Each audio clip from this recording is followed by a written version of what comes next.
Ini bukan sekadar satu jenis penipuan, melainkan rantai industri hitam yang mencakup perdagangan manusia, kerja paksa, penipuan terorganisir, perlindungan oknum kekuasaan.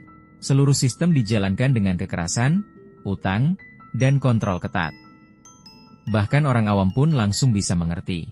Sistem kejahatan lengkap, 4 siklus tertutup, dari rekrutmen sampai uang masuk. 1. Rantai perekrutan dan pengiriman, menjebak orang masuk. Modusnya sangat sederhana. Gaji $700-800, makan dan tempat tinggal ditanggung, penghasilan puluhan juta per bulan, kerja santai di kantor. Targetnya adalah orang yang ingin cepat kaya. Agen dalam negeri, seperti HR, memasang iklan di media sosial atau pasar tenaga kerja, mengatur penyelundupan atau masuk resmi, lalu mendapat komisi dari jumlah orang yang dikirim.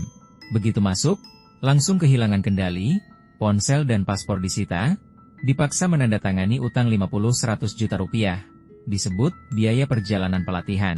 Sejak itu tidak bisa lepas. 2. Rantai pengendalian dalam kompleks, mengurung orang. Sistem tertutup seperti militer, pagar kawat berduri, penjaga bersenjata, kamera 24 jam, ke toilet dibatasi, tidur pun bisa diborgol, mustahil kabur. Pembagian tugas, operator, memakai identitas palsu, pria kaya lajang sukses atau wanita cantik, untuk menipu lewat hubungan emosional, lalu diarahkan ke investasi atau transfer uang. Pengajar, berpura-pura ahli di live streaming membahas saham, emas, pasar. Teknisi, membuat aplikasi palsu dan website jebakan, mengontrol menang kalah dari belakang. Tim pencuci uang, memproses dana lewat akun perantara, kripto, dan pembayaran palsu. Keamanan, menjaga dan menyiksa, bahkan penjaga baru diwajibkan ikut memukul korban.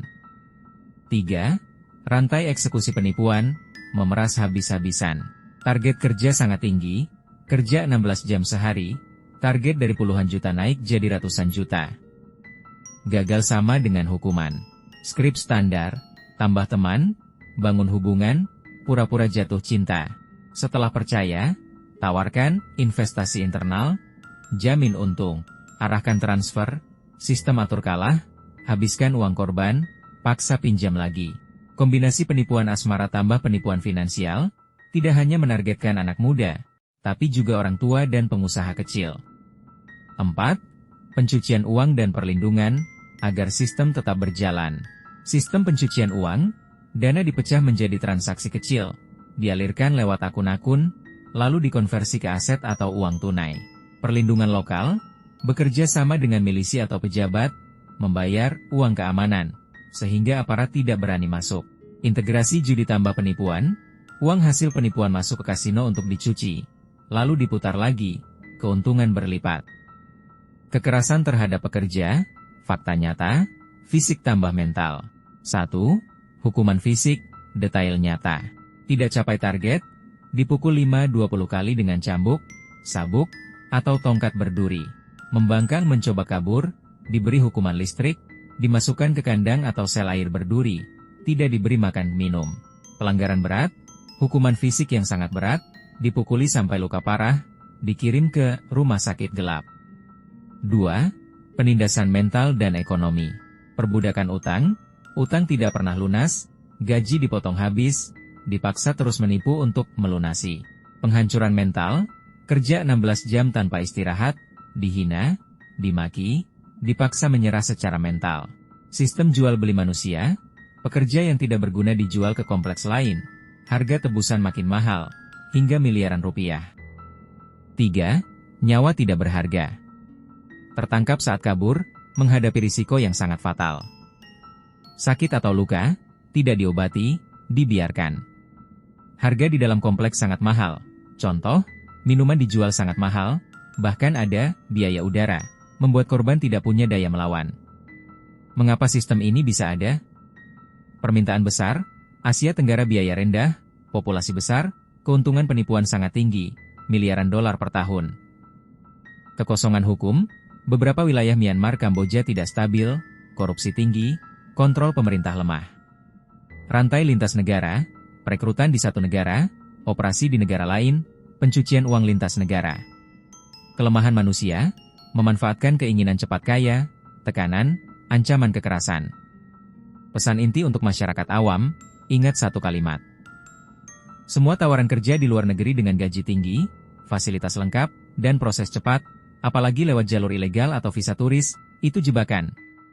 Begitu sampai, paspor disita, dipaksa berutang, dipaksa menipu. Kalau menolak, akan disiksa. Data penting, laporan PBB 2024, setidaknya 220.000 orang dipaksa masuk industri penipuan di Myanmar, Kamboja. Myanmar 120.000, Kamboja 100.000. Di Kamboja, minimal 53 kompleks penipuan di 16 kota, melibatkan kerja paksa dan penyiksaan. Kerugian global, korban penipuan kehilangan 500 miliar 1 triliun dolar per tahun. Asia Tenggara adalah pusat utama. Tidak ada jalan cepat untuk kaya. Semua yang terlihat terlalu mudah, seringkali menyimpan risiko yang besar. Lebih baik hidup sederhana, tapi aman. Daripada mengejar sesuatu yang tidak pasti, lalu kehilangan segalanya. Kalau hari ini, ada satu orang saja yang mendengar ini, dan menjadi lebih berhati-hati, maka cerita ini tidak sia-sia. Kalau menurut kalian ini penting, bagikan ke keluarga, ke orang tua, ke orang-orang yang kalian sayangi. Karena satu informasi, bisa menyelamatkan satu kehidupan. Terima kasih sudah mendengarkan.